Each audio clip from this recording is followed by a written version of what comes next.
And I fully agree with Jason about the fact that it's been like, talks for the past 15, 20 years about business for peace, mostly in the management fields, in non-violent settings. So then it's like, maybe easier to promote, or at least to have some kind of contribution to peace. And there's very little, much less known about, how can business behave and conduct itself in situations of violence. And there's also a need to, at the same time, take business by the hand to ensure that they do the right thing in wrong areas, in the sense like it's very complex and chaotic context.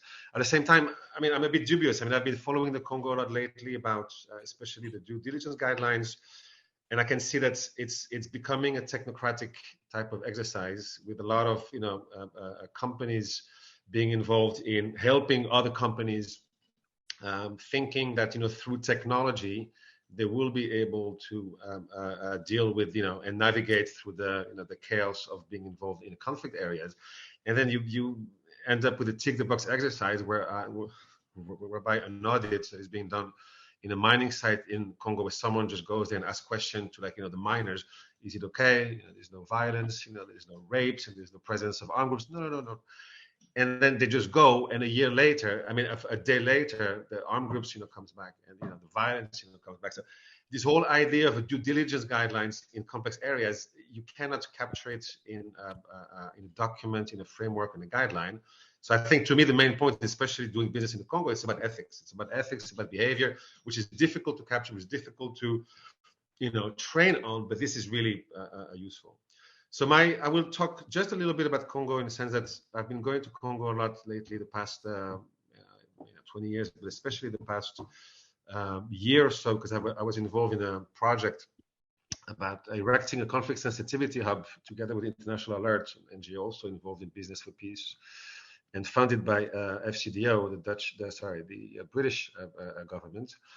And it's a conflict sensitivity hub that is, geared towards mostly the UN and the NGOs, and eventually, hopefully, will also be able to deal with businesses.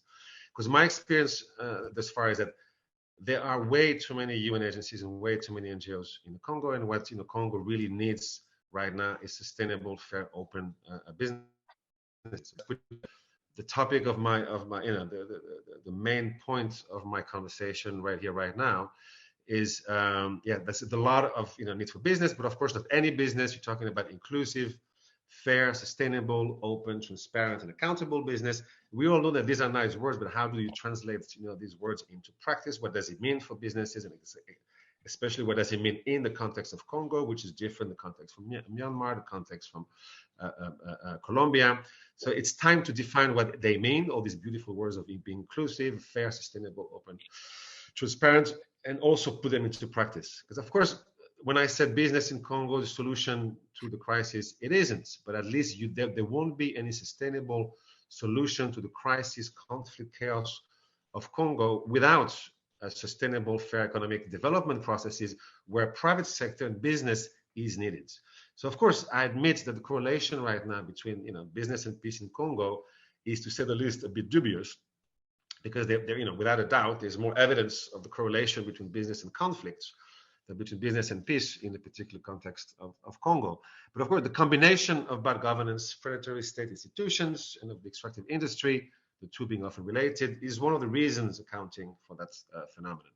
Call it, the resource curse. Of course, we all know that the DRC boasts vast deposits of cobalt, gold, diamond, tin, tantalum, coltan, copper, even oil, and even probably more of these minerals. But unfortunately, the extractive industry is not known for its environmental and human rights protection track record.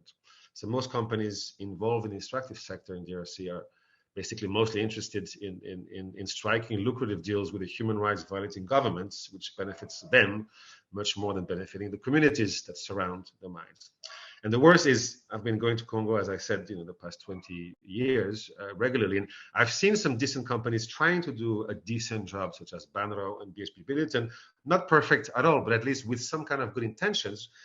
Companies that are not perfect, but we're making efforts to engage positively with communities, and making efforts to hold the national government in Kinshasa accountable, to fund responsible community programs, to pay decent wages, to offer more than fair benefits. And they've left because it's very difficult to do proper business in Congo because of this very volatile and difficult environment. So what remains in Congo right now, unfortunately for the people of Congo, is corrupt, predatory type of companies with no eye for the social environmental impact. That is the main issue. So the DRC, the Congo, has a history of violence, of predatory state institutions still nowadays, and of predatory involvement of foreign companies as well as foreign governments. So who suffers the most? Unfortunately, the communities. So what is left in the country right now is what I see is that, unfortunately, there's most of the jobs being offered. If you look at the basic job openings, 80% of them, if not 90%, are from the UN and from the NGOs. So those institutions are very needed, of course, but they're more powerful than ever, especially in the eastern part of the country. They dominate the economy from the purchasing to human resources to real estate. So it is not a sign of a sustainable and healthy economy. So what is worse, the NGOs and the UN, I through this particular contract I've had the past year with International Alert, I've been dealing a lot with different UN agencies and NGOs, and these institutions refuse to see that they're also part of the conflict, whether they like it or not. So the correlation between, it's not only a correlation between business and conflict, historically speaking, there's also a correlation between NGOs and UN. Everybody involved right now in doing some kind of programs in the Congo has a chance of being of having a negative interaction with that particular conflict. Very often, I've done research about their aid programs, that often fuel resentments and also ignite new conflicts between the haves and have-nots. Sometimes, their activities or their programs or their logistical resources are plundered by rebels or armed groups, which fuels the rebellion even more. So I'm not here to criticize NGOs and the UN, but I'm just saying there's this ideology of the UN NGOs being the good guys, being needed in Congo. And I'm saying, yes, they are, but there is more of a need for economic development, sustainable economic development in the Congo, where business can play a role to be able to offer, prospects. That's exactly what I think what John's point was mentioning. There's a need of prospects. What I've seen so far, with my research in Mali, in Burkina Faso, but also in Congo as well, is prospect. The lack of prospects drives, the youth into the arms of armed groups. Now, there's much more. There's about 250 or 300 armed groups in the Congo. So the funny thing is that it's not even mentioned as a rebel group, because they don't rebel anymore. There's nothing to rebel against. They just have a Kalashnikov that they pay $20 for or $50 for. And then they just start, a business of plundering. So these predatory state institutions are, so ingrained into the society, the local fabrics, that's easier to get a Kalashnikov and then to plunder and you make it a business. So it's not healthy to have this overwhelming presence of NGOs in the UN. Again, there is, a need for accountable democratic state, of course, but this state will not be there for a while. So in a sense, I've lost faith in the state. To me, the lack of accountable, fair, open, transparent state institutions is the main problem. State formation, is my understanding thus far, is a violent enterprise. So if we wait for state authorities to create a conducive environment in the Congo, we can wait about 50 years, which means there will be another thousands of armed groups being there. So I'm saying there is, in the meantime, a role as well for business to play to sort of co-create some kind of good governance, to give hope and a sense of prospects for the people of Congo.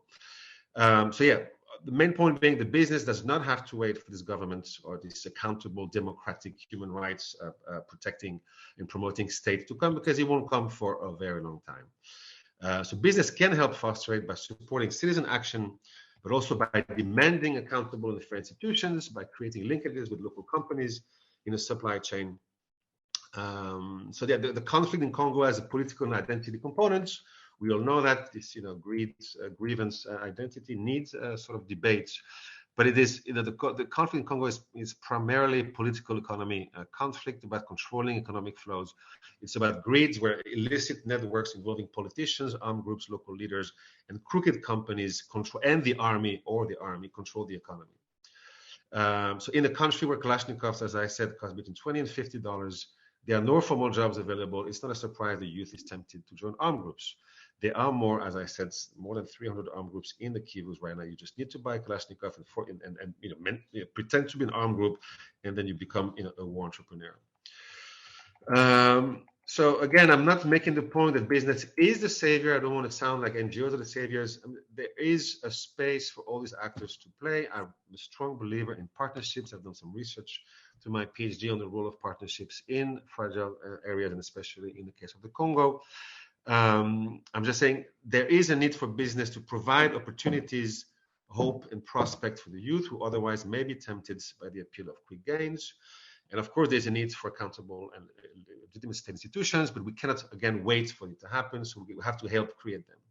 So businesses are needed to help make this transformation from a war economy based on predatory and extractive practices into a peace economy driving sustainable development. How? So the different ways to achieve it. I laid out some of these ideas actually in a book chapter that I recently wrote on CSR and conflict in Africa, looking specifically at the contribution of business to SDG 16, which is promoting peaceful and inclusive societies. So at all SDG target levels, from reducing violence to protecting children, promoting rule of law and justice, combating crime, reducing corruption, developing accountable institutions, ensuring inclusive decision-making, strengthening participation in global governance, promoting and enforcing non-discriminatory practices. There is a range of activities that business can actually contribute to directly or indirectly, either at the level of the workplace, at the level of the community, at the society level. So this is where exactly these particular areas where business can play a role to help achieve SDG 16. So it won't be easy, it won't happen overnight, but it's definitely worth trying. We owe it to the people of Congo